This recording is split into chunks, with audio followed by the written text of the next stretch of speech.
आप सभी का एक बार फिर से स्वागत है UP academy for civil services में। पिछली वीडियो में मैंने आपको बताया कि भारत में कोर्ट का सही हायरार्की क्या है, कैसे वो ऊपर से नीचे तक कोर्ट में चीज़ें शिफ्ट होती हैं, मैंने पिछले वीडियो में बताया। आज की इस वीडियो में मैं पहले आपको क्लियर कर दूं कि सुप्रीम कोर्ट का बेसिक मैं बताने जा रहा हूँ। सुप्रीम कोर्ट सबसे पहले आता है भाग 5 में। किस में आता है? पार्ट 5 में। और ये आर्टिकल रट लीजिए 124 से 147 तक। कौन कौन से आर्टिकल सुप्रीम कोर्ट से संबंधित हैं? तो 124 से 147 तक भाग 5 में। ठीक है। अमेरिका में मैंने ऑलरेडी आपको बता दिया कि वहाँ पे फेडरल मामलों के लिए फेडरल कोर्ट और लोकल मामलों के लिए स्टेट की कोर्ट रहती है। ठीक है ना, स्टेट जुडिशियरी रहती है। लेकिन भारत में कहा जाए तो भारत में इंटीग्रेटेड है। हाईएस्ट पोजीशन पे कौन है? कोई भी मामला जाएगा तो कहाँ तक जाएगा? सुप्रीम कोर्ट तक जाएगा। वहाँ पे बिना फंसे तो भी एक सिस्टम है, लेकिन कोर्ट में हाईएस्ट कोर्ट कौन सी है? Supreme court. सुप्रीम कोर्ट की स्थापना सबसे पहली बार, याद रखिएगा, सुप्रीम कोर्ट जो भारत की आज है उसकी स्थापना हुई थी, इनॉग्रेशन उसका हुआ था 28 जनवरी 1950 को। अब आप में से कुछ लोग कंफ्यूज हो जाएंगे कि सर और पहले हुआ था। तो पहली मेरी बात सुनिए, भारत के सुप्रीम कोर्ट की स्थापना हुई थी 28 जनवरी 1950 को। ये किसका नाम था? तो पहले ये कोर्ट का नाम था, याद रखिए, फेडरल कोर्ट ऑफ इंडिया थी। ये कौन सी थी? फेडरल कोर्ट ऑफ इंडिया थी। और वो गवर्नमेंट ऑफ इंडिया एक्ट 1935 के तहत बनाया गया था। उसी का नाम बदल के 28 जनवरी 1950 को क्या रख दिया गया? Supreme court of India. याद रखिएगा, ठीक है ना। ये जो फेडरल कोर्ट ऑफ इंडिया था वो 1935 के एक्ट के तहत बनाया गया था। उसी का नाम बदला गया 28 जनवरी 1950 को और बना दिया गया क्या? भारत का पहला सुप्रीम कोर्ट का इनॉग्रेशन। अब बात की जाए इसकी कंपोजिशन, तो आज के समय की बात करें तो आज के टाइम पे 33 जज हैं सुप्रीम कोर्ट के और एक चीफ जस्टिस ऑफ इंडिया, मतलब 33 एक 34। तो कुल कितने जज हैं? 33 जज हैं और एक 34 जज हैं भारत के सुप्रीम कोर्ट में। ये आपको याद रखनी है। इनका अपॉइंटमेंट कैसे होता है?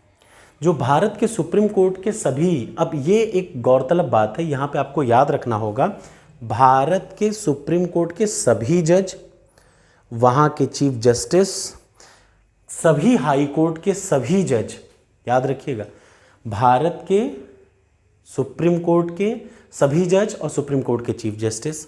भारत में 25 हाई कोर्ट हैं, सभी हाई कोर्ट के सभी जज और उनके चीफ जस्टिस का अपॉइंटमेंट भारत का राष्ट्रपति करता है। ये बात आप याद रखिए, माइंड में अच्छे तरीके से बिठा लीजिए। आर्टिकल 124 कहता है क्या? ध्यान से सुन लीजिए।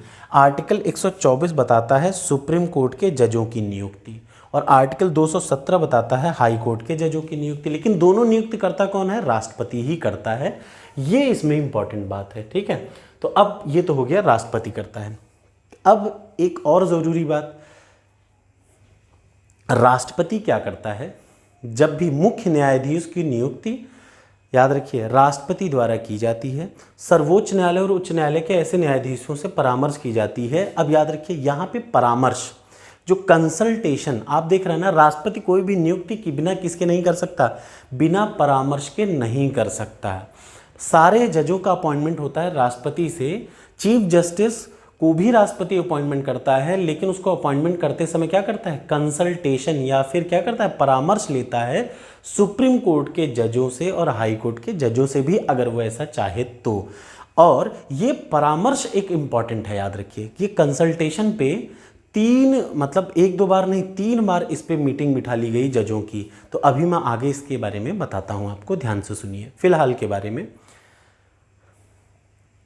ये आप ध्यान से पहले देख लीजिए कि appointment of chief justice of India, Bharat में जितने भी मुख्य न्यायाधीश आज तक हैं उनके बनाने की प्रथा कौन बनाएगा? राष्ट्रपति बनाएगा। आमतौर पे राष्ट्रपति उस आदमी को बनाता है सर्वोच्च न्यायालय का मुख्य न्यायाधीश जो सबसे सीनियर हो। ऐसा फॉलो किया गया 1950 से 1973 तक। लेकिन कांग्रेस गवर्नमेंट के बारे में आपको पता है, हर गलत काम कांग्रेस गवर्नमेंट ने किया। मैं इसीलिए, किसी को बुरा लगे अच्छा लगे, मैं कांग्रेस के खुला खिलाफ रहता हूं, क्योंकि इसने बर्बाद किया। देखिए, पहला एग्जाम्पल आपके सामने, 1950 से 1973 तक सुप्रीम कोर्ट का सबसे वरिष्ठ आदमी, जो भी वरिष्ठ न्यायाधीश रहता था वही बनता था क्या? सुप्रीम कोर्ट का चीफ जस्टिस बनता था, या भारत का चीफ जस्टिस ऑफ इंडिया बनता था। लेकिन 1973 में इसका उल्लंघन हुआ, याद रखिएगा।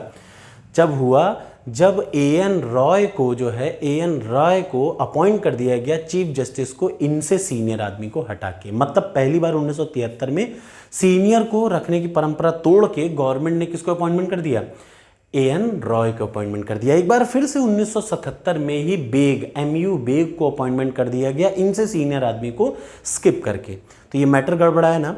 ये पहली बार संविधान की बातों का उल्लंघन किया गया, किसके द्वारा, गवर्नमेंट द्वारा। ठीक है, अब सरकार के इस विवेकाधिकार को खत्म किया सुप्रीम कोर्ट ने, कब, द्वितीय न्यायाधीश मामले में। याद रखिएगा, सेकंड जज केस, 3 जज केस हैं। मैं तीनों जज केस के बारे में अलग से वीडियो बनाऊंगा इसी वाले अगले 1-2 वीडियो में, कि आपको याद रखना होगा तीनों जज केस के बारे में। ठीक है, 3 जज केस हुए थे। जो सेकंड जज केस था उसमें सुप्रीम कोर्ट ने गवर्नमेंट की ये शक्ति छीन ली और साफ कह दिया, याद रखिए 1993 में सेकंड जज केस में सुप्रीम कोर्ट ने साफ कह दिया कि देखो भाई, जो भी सबसे सीनियर मोस्ट जज होगा वही भारत का चीफ जस्टिस ऑफ इंडिया नियुक्त किए जाने लायक है। आप अपने मन से किसी को भी स्किप नहीं कर सकते। तो इस वजह से मैं कांग्रेस को गाली देता हूँ। देखिए, यहाँ पे कांग्रेस ने अपना ही नियम तोड़ दिया, देश के संविधान के साथ खिलवाड़ करती थी कांग्रेस। तो ये है वीडियो अपॉइंटमेंट ऑफ जजेस और बेसिक चीज़ें उनके बारे में। अब अगली वीडियो में मैं आपको बताऊंगा पहले ये क्या है, क्या जजेस केस, फर्स्ट जज केस, सेकंड जज केस और थर्ड जज केस में। ये तीनों बहुत इंपॉर्टेंट है, ये तीनों अगली वीडियो में आपको बताता हूँ। Thank you so much.